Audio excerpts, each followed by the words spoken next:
Our next guest, Paulo Nzambi. Paulo Nzambi joined Amani Christian Academy as CEO, head of school in May 2017. Paulo obtained his undergraduate degree in political science from Penn State University and his law degree from Duquesne University School of Law. Among his growing accolades, Paulo has been a published poet, a playwright, an entrepreneur, and has served as chief of operation at Manchester Bidwell Corporation in Pittsburgh and its National Center for Arts and Technology. Please join me in welcoming Paulo Nzambi. Hi, Paulo. How are you? I'm doing well. Thank you for asking. Outstanding. So it probably will be no surprise to many that you are literally my younger sibling. We share the same name, and you are, in fact, my brother. Yes? Indeed, indeed. We're going to cover, I think, a conversation about self-empowerment, self-improvement that is around three main topics.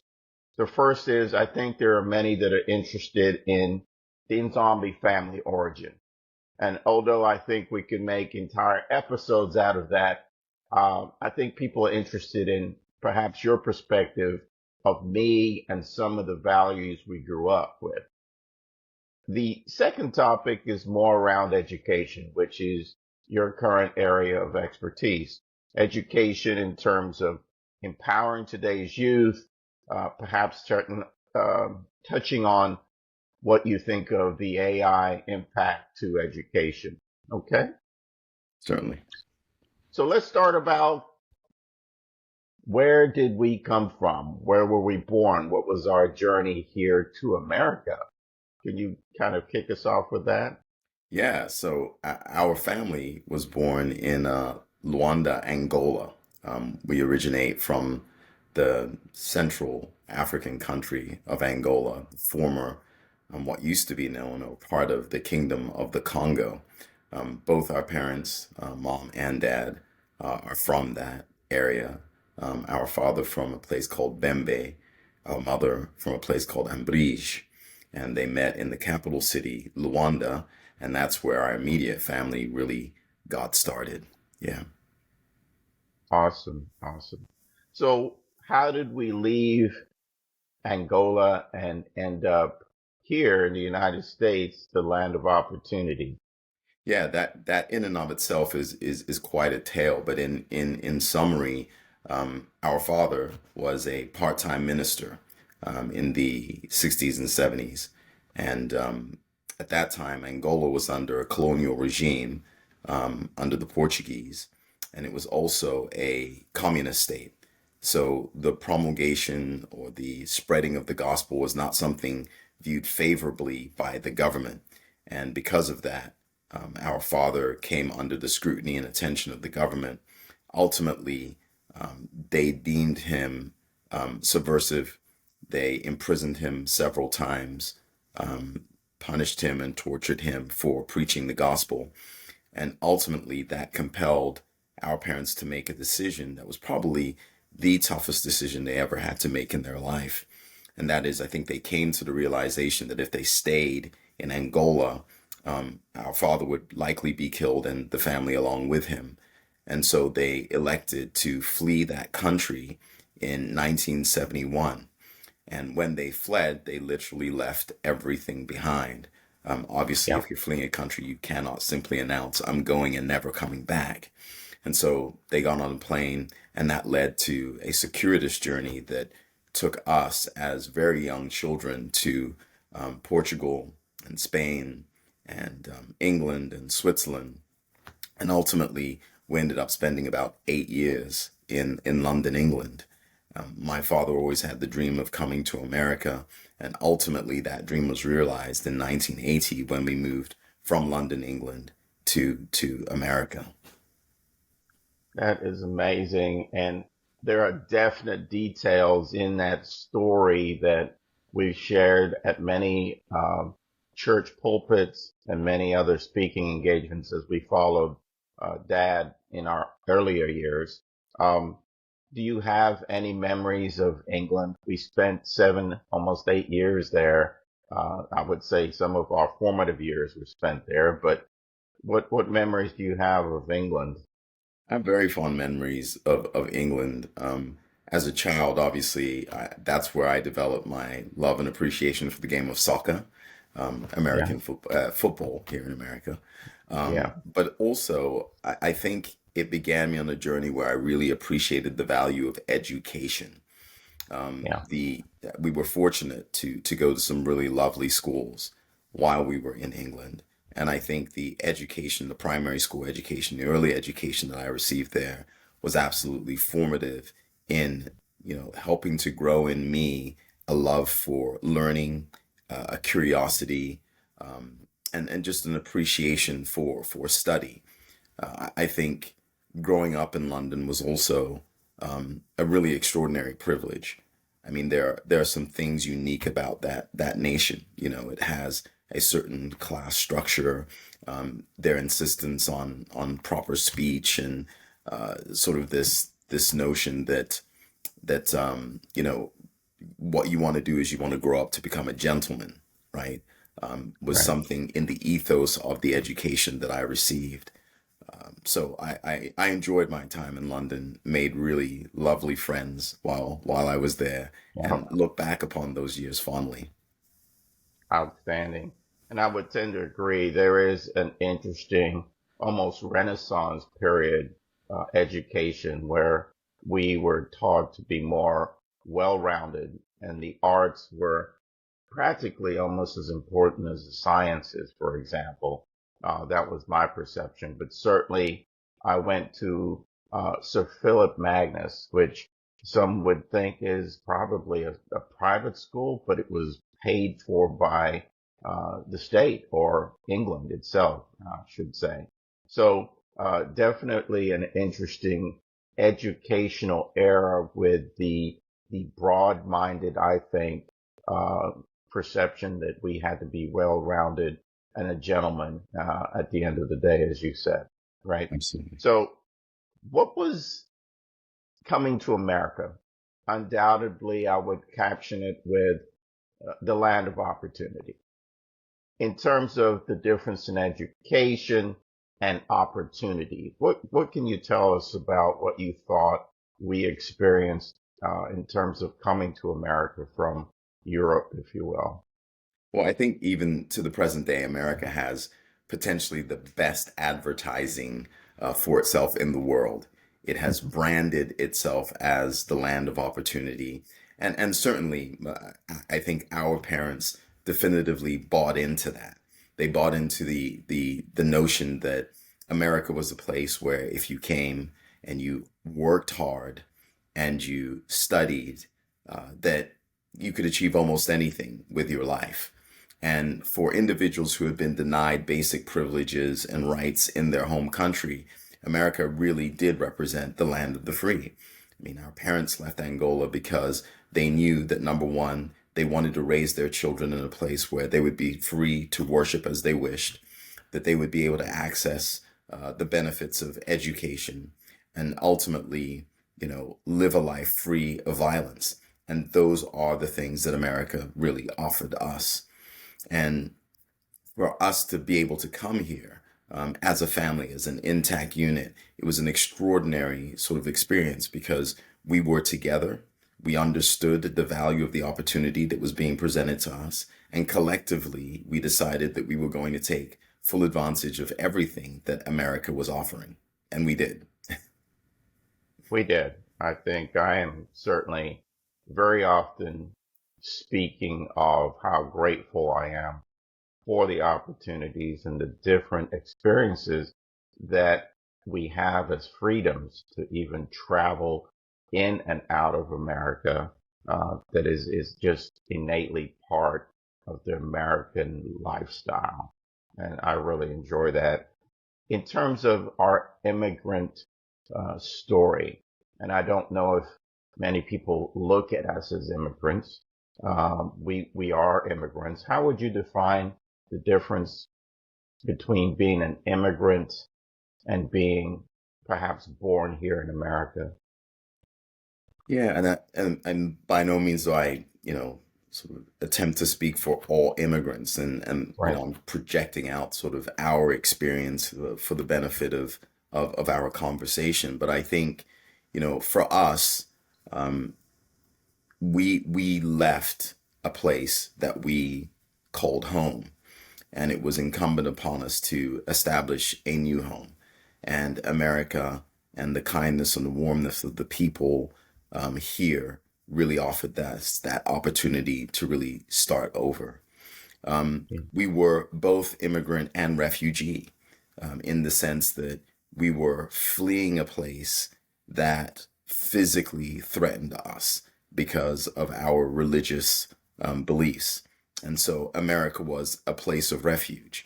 And we read in the important papers of America that this is a land of religious freedom. And I think we kind of take that for granted here. But for us, it was a very real thing. It was not something we were able to exercise freely at home. So when you think of the classical definition of a refugee, it's someone who seeks safe haven or the protection of another place. And that certainly was us. And we were also immigrants.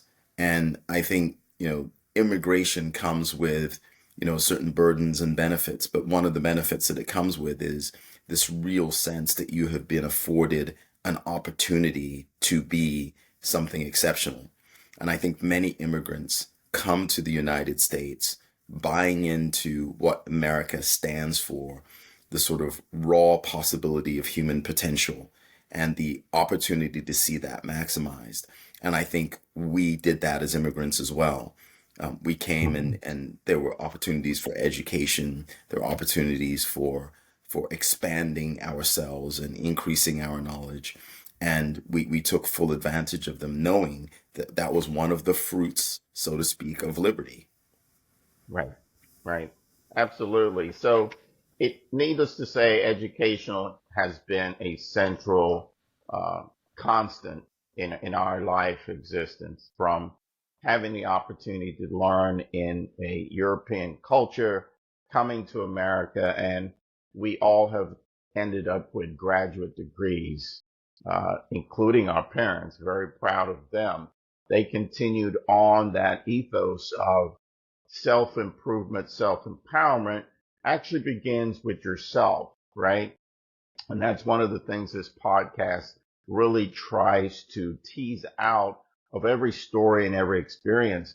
And I believe it is a common thread. So, interestingly enough, we did go to school. And I think that's the part or the point where we both ended up living in different places. Once I went to undergraduate, and I think it was maybe in my third or fourth year of undergraduate at the University of Arkansas, that the parents and my younger siblings, yourself included, ended up moving to Pittsburgh. So at that point, honestly, I lost track of everything you did, only to find out later you were running amok doing all kinds of triathlon business.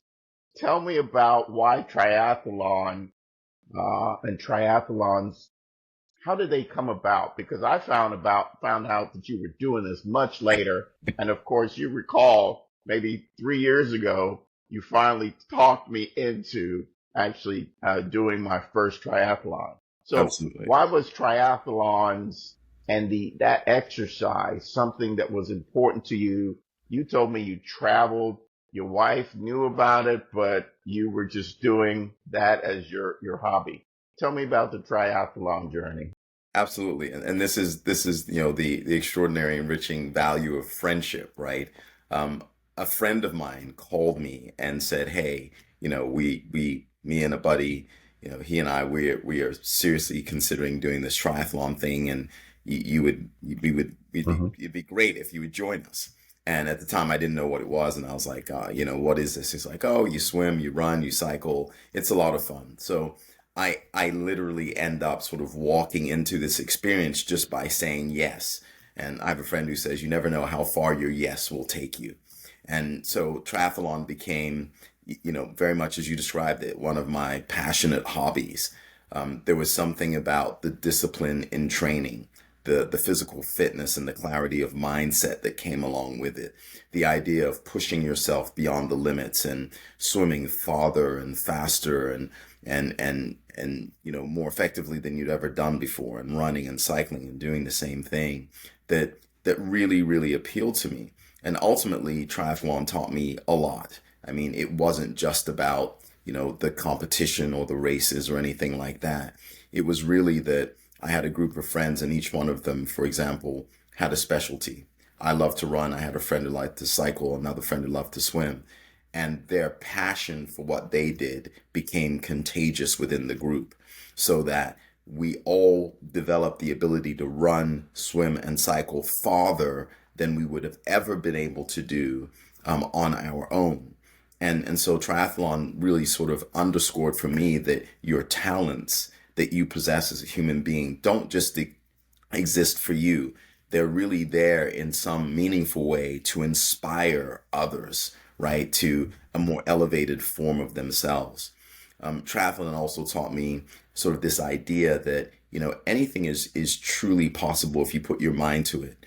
I mean, I think when you sit down and you begin training for something like that, and you look at the distances and the endurance that's required, it's somewhat daunting, but you realize that getting to those endurance distances is a matter of training. It's a matter of being disciplined and doing the same things each and every day until what seemed like, a long distance, a 15 or 20-mile bike ride, just becomes something you're able to do. To run along at a 7:45 minute mile pace just becomes something you're able to do. And it's a wonder to me what the human body is actually capable of doing when it's Agreed. pushed. So I very much enjoyed triathlon, the camaraderie, the personal insights, everything that came along with it. Well, I certainly agree, especially on 2 points. It's interesting that triathlon may be considered a individual sport, but the training is actually has to be more than one. I speak on this often. It took 10 months for you to train me remotely for that first triathlon. And you're absolutely right, which is my second point. When you told me we were going to swim 2 miles, we were going to bike 23 miles, we were going to run 6 miles, all consecutively, I said, anything with a number with miles behind it sounded obscene. I was like, who's going miles anywhere and for what reason, right? Yeah. But oh my gosh, that journey was so impactful. The fact that you trained me for that. And then when you registered for the shorter version, right? Yes. So it was truly, and what I mean by shorter version for those that aren't triathlons or triathletes, maybe you want to describe there's the different types Yeah. of As with every sport, there are different distances. There's right. Olympic, there's what we call the sprint. And part of the methodology and training is to get people ready to do much more than they'll actually be called upon to do in the event. So There you, you you go. were you were very, very gracious in taking my advice and following along with the training program.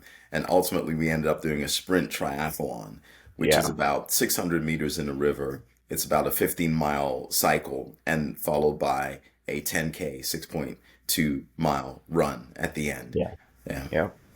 Completed it, by the way, quite Yes. easily. Thank you for again training me so intently because I was actually training out of fear, especially anything that was a 2 mile swim. I was swimming practically every day, and you know about the brick, right? Right. The bike So run. it, Yeah. yeah, it's not so much for those that have not competed or done a triathlon. It's not so much that you're doing those every single day, the entire run, the swim, bike, run all in one day. You train each day for a segment of the event. And then there's periods where you actually lump the shorter together. And actually the brick, you have to acclimate your legs from going from biking, right? Yes. into the run because they can actually do some weird things if you don't work on that transition. So amazing. Needless to say, I continued that right until about 2 years ago or about 12 months ago. I was running 3 to 8 miles a day, and I still swim half a mile at least a day if I can get to the pool on time prior to work, right? But um, it's interesting that in that self improvement, self empowerment, there is the education, there is the physical piece. I think that was also taught for us early on that we had to be physically fit, right? And then kind of the ethos of the Renaissance man, where you had to be able also to be a thinker, right? So education, still the cornerstone, applying health, if you will, in the fact that we were somewhat competitive and wanted to achieve things, I think. So with that said, let's pivot to one of the points where I think you are definitely a subject matter expert. Tell us what your current position is and how long you've been at that position. Yeah, so for the last 8 years of my life, I've been blessed to be the CEO and head of school for Amani Christian Academy. It's a private Christian school in the East Hills of Pittsburgh in the urban inner city. It is unique insofar as while it is a private school and tuition is approximately $18,000 a year, our families pay anywhere between $1,800 and about $3,000 at the top end to come to school at Amani. At Amani, education is our ministry. And so the reality is the difference between the cost of tuition and what our families pay, we raise each and every year in order to make a private school education accessible to individuals of modest means. So we are both an elementary, a middle, and a high school. We have the entire gamut of education, and we even have a pre-K program. The vast majority of our students come from the area where the school is located. It's the urban inner Mm-hmm. city. They are in East Pittsburgh, Wilkinsburg, what's called Penn Hills, Woodland Hills. And these are some of the most economically challenged areas of the city. But their parents have made what I consider a wise decision to send their kids, their students, to Imani for their education. Absolutely. And I know you've done a phenomenal job. I've visited the school many, many times. I think the board there, as well as the students I've seen firsthand, have an appreciation for your continued passion for education and maintaining that school. So I think that's wonderful. The other part of that then is what is your perception of the difference in education uh, over time? Meaning, we were educated in a certain era, and it may be now we're talking about the difference between Gen X, Millennium, etc. Right? Do you see a difference in the way we were educated versus how the educational system is structured today? Here, in particular, with your school curriculum, I think you can speak to that difference, right? What is the Yes, difference? absolutely. And I mean, technology has had a profound impact on education. I mean, when we grew up essentially in the period of time with mechanical typewriters, right? We learned to touch type on a machine, quite Yeah. literally, and our education was largely on paper and in books. When we did research, it was, the encyclopedia, which, people were like, what is that? Well, you had just giant volumes of books, A through Z, and it had all these subjects in them. Yes, we did. And we And read them. I should interject, yes, that the encyclopedia was something that not everybody could afford to buy. And so there Absolutely. was this thing called libraries Right. where you physically, if you were doing an assignment or an essay or writing a paper, you physically had to go to the library and actually look for the books in the various floors, right? So, Absolutely. uh, You went. I think with the birth of the internet, libraries are what is that kind of thing, right? I don't know. Exactly. Do your kids if I may call them that, because I know you really take a great ownership of their overall well-being. Do the students at your school um, realize the difference between having to physically go to a library or physically read a book versus using the internet? Yeah, in this generation, we have to take them to the library.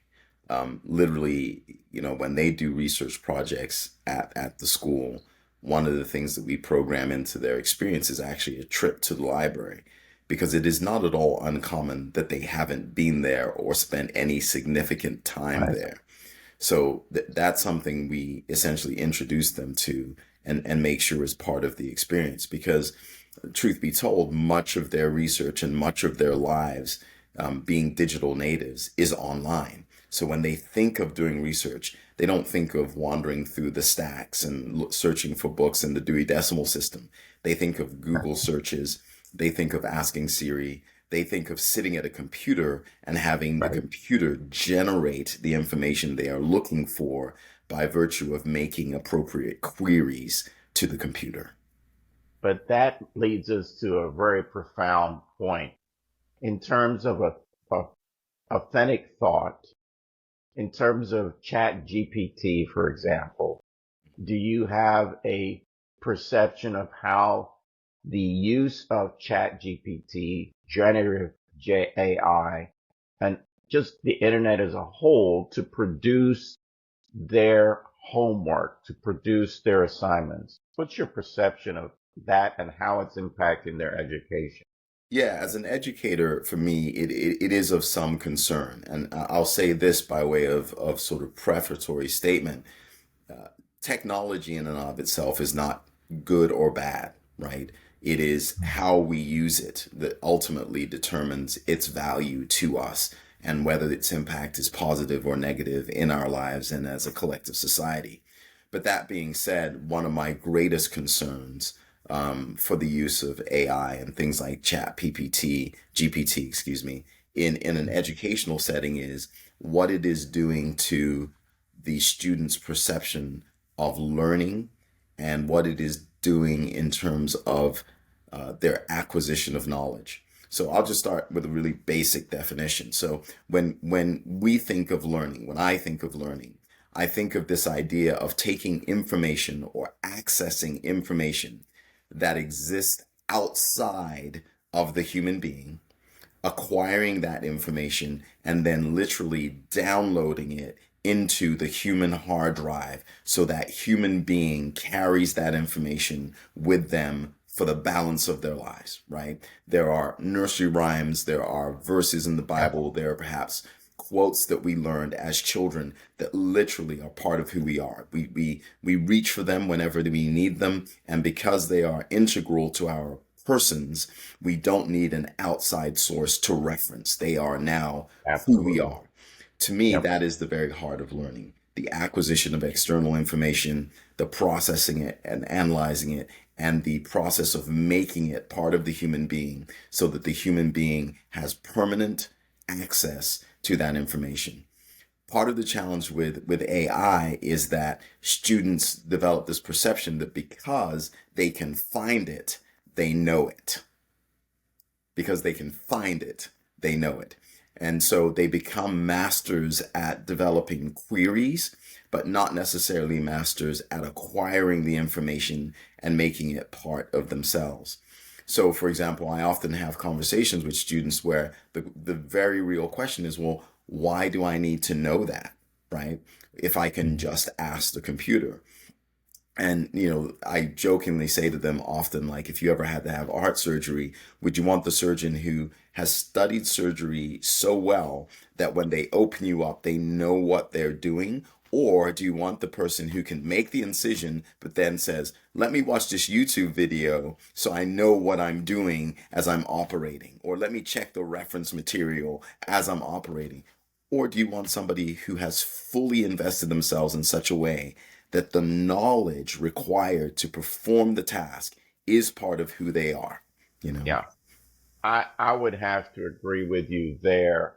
I think there are very many and broad use for AI. I am very much optimistic and looking forward to how it can be leveraged to be, in terms of speed, diagnose faster with predictive AI, for example.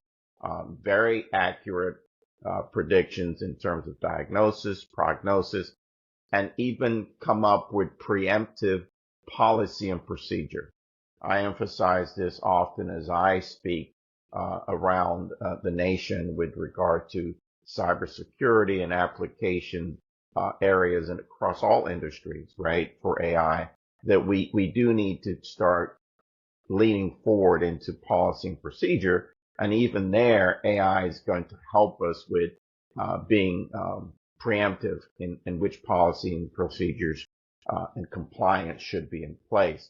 But I like the part where you speak about the data being ingrained in the person, if you will. And I always try to, as I do a training session or a teaching session versus a lecture, bring my audience in to have them do the mental exercise. So taking in the data about a subject and training your neurons literally to do the permutations is what is now coming outside of the human body. And that's where I think there is a risk that you will learn how to use AI, but will we possibly be diminishing the process of learning as we know it biologically? The neural pathways must be stimulated. You must take that circle and try and put it into the triangle space, or take that square and try and put it into the, and that process is what educates you. It's not the ability to go to a machine and ask the proper prompt, right? It's really just doing that exercise. And so in terms of my perception, I don't think that the education as we foundationally know it of exercising the brain is something that we want to eliminate and substitute for being able to do the right query, right? Absolutely. And that's just my opinion from perceiving the human part of neural networking versus the AI modeling and programming, right? Absolutely. But I think there's some time that we're going to see how this evolves, right? Absolutely. I want to take this moment to thank you for this moment and this morning to have a conversation. I always say that there are people that inspire you to not just reach for greatness, but live in your greatness. And I am very proud that you have been that constant for me for as long as I've been around. And I may be your older brother, but I am very thankful for being able to reach out to you whenever I need to just have a conversation about life. Yeah. It's been great, Ed. It's been wonderful being your younger brother. I think the feeling is truly mutual, right? One of the lovely things about being this family is that we inspire each other and we learn from each other, and that's always a real joy in life. Outstanding. Well, I know we've got other projects and other time constraints that we have to get to ourselves, but again, I want to thank you for being on the podcast, Otium the Podcast. I want to thank you for your thoughts and again, taking the time to share them with us. Thank you. It's been great. Thank you. Have a great day, Paulo. Thank you for joining us for this episode. If you enjoyed it, found it educational, maybe even entertaining, please feel free to subscribe and follow. See you next time.